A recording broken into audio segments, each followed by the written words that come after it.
वार्षिक परीक्षा social science यानी सामाजिक विज्ञान का पेपर है। आप क्रम से क्वेश्चनों को ध्यान से देखते चलना। सबसे पहले बताते हैं ऑब्जेक्टिव टाइप क्वेश्चन। पहला, कर्क रेखा निम्न में से किस राज्य से होकर गुजरती है? उत्तर है मध्य प्रदेश। दूसरे का जलोढ़ मिट्टी। तीसरे का है ड्यूमा। और चौथे का लोकसभा और राज्यसभा। और पांचवे का 2400 कैलोरी। इसके बाद अगले क्वेश्चन पे बढ़ते हैं। खाली स्थान है। पहले में भन्ना प्रवाल, दूसरे में मैंग्रोव, तीसरे में ऑस्ट्रिया, चौथे में गोरों के प्रभुत्व और पांचवे में गुजरात। इसके बाद सत्य असत्य हैं। पहला सत्य, दूसरा सत्य, तीसरा सत्य, चौथा सत्य, पांचवा असत्य है। इसके बाद फिर ये है एक शब्द में उत्तर। पहले का उत्तर है गोदावरी नदी, दूसरे में नाजीवाद, तीसरे में राज्यसभा, चौथे में मौसमी व प्रच्छन्न बेरोजगारी और पांचवे में है मानसूनी जलवायु। इसके बाद जोड़ी हैं। पहले को सी से मिलाना है, दूसरे को डी से, तीसरे को ई से, चौथे को बी से और पांचवे को ए से। अब क्वेश्चनों पे देखो। पहला प्रश्न, छठवां प्रश्न है जैकोबिन क्लब के सदस्य कौन कौन थे? तो ये सब उत्तर में लिखा जितने थे। फिर इसके बाद सातवां क्वेश्चन का उत्तर ये है। सातवें का लिखा, स्क्रीनशॉट लेके हल करो। फिर इसके बाद आठवें का है। आठवें के बाद फिर नौवें का ये लिखा है। नौवें के बाद अब आगे 10वें क्वेश्चन का आंसर देखो। 10वें का ये लिखा गया है सामने। उसके बाद क्वेश्चन नंबर 11 है। 11वां थोड़ा बड़ा है। 11वें का देखो और नीचे ये यहाँ तक है। उसके बाद 12वां क्वेश्चन है। 12वां क्वेश्चन इतना ही है। 12वें क्वेश्चन के बाद अब आगे बढ़ती हैं। क्वेश्चन नंबर है 13। नेपोलियन के उदय को कैसे समझा जा सकता है? तो नेपोलियन बोनापार्ट का जन्म 1769 ईस्वी में कोर्सिका द्वीप की राजधानी अजासियो में हुआ था। आप इसको पूरा का पूरा स्क्रीनशॉट लेके हल कर लेना और ना हो तो वीडियो रोक कर भी आप कर सकते हो। ये हो गया। इसके बाद 14वां प्रश्न है कुलक शब्द को परिभाषित कीजिए।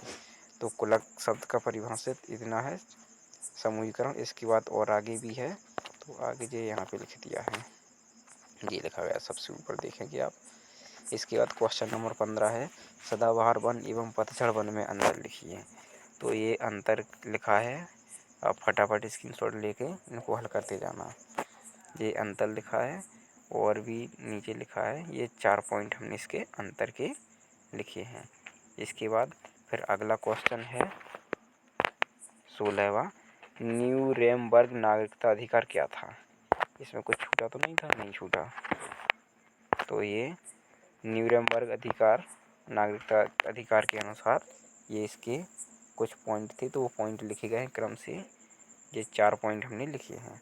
4 पॉइंट के बाद 17वां प्रश्न है भारत में लोकतंत्र के खिलाफ अपने तर्क लिखिए।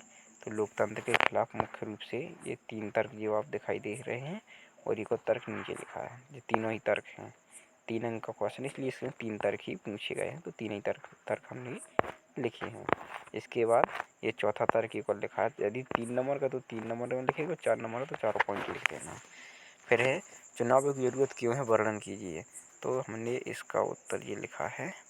ये थोड़ा बड़ा क्वेश्चन है और भी आगे ये यहाँ तक देख लें।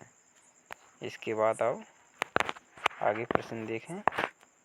उत्पादन का उद्देश्य क्या है? वस्तु एवं सेवाओं के उत्पादन के लिए आवश्यक कारकों को समझाइए।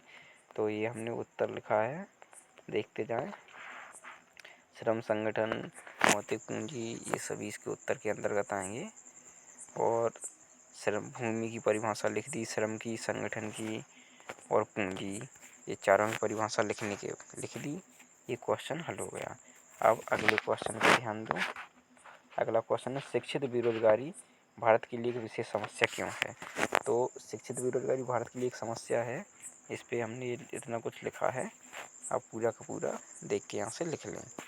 फिर अगला प्रश्न है भारत में निर्धनता के क्या कारण हैं? तो उत्तर हमने यहीं पे लिखा है। भारत में निर्धनता के कारण ये देखें आप, पूरे क्रम से लिखे गए हैं। ये भारत में निर्धनता के कारण हैं। इसके बाद आगे अगला क्वेश्चन है, ये निर्धनता के कारण में ये 2 पॉइंट थे और कुछ पॉइंट ये यहाँ पर लिख दिए 2 पॉइंट। 4 पॉइंट लिखने, 4 अंक का क्वेश्चन है। और 22वां प्रश्न है। 22वें प्रश्न में निर्धनता दूर करने के उपाय पूछे, तो हमने 3 पॉइंट यहाँ पे लिखे हैं और भी आप अपने हिसाब से जोड़ सकते हो, कुछ जोड़ना चाहो तो। भारत को कितने विभागों में बांटा गया? तो भारत को मुख्य रूप से 6 भागों में बांटा गया है। ये 6 भागों के नाम लिखे और इनमें से एक का वर्णन करना है। तो हिमालय पर्वत है, हिमालय पर्वत का हम वर्णन कर रहे हैं, हिमालय पर्वत का वर्णन। और आगे देखें, ये है हिमालय पर्वत का ही वर्णन है ये पूरा। इसके बाद अगला क्वेश्चन है 24वां प्रश्न है, 18वीं शताब्दी में फ्रांसीसी समाज की 3 एस्टेट के बारे में लिखिए। तो 3 एस्टेट थी, 3 एस्टेट में से प्रथम एस्टेट और द्वितीय एस्टेट, ये दोनों देख लो।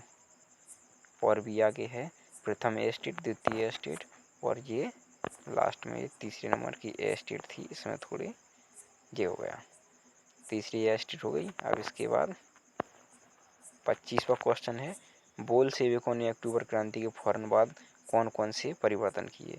तो जो परिवर्तन किए वो हमने यहाँ पे लिखे हैं, 3 पॉइंट तो ये लिखे हैं और बाकी के पॉइंट ये यहाँ पे लिख दिए हैं।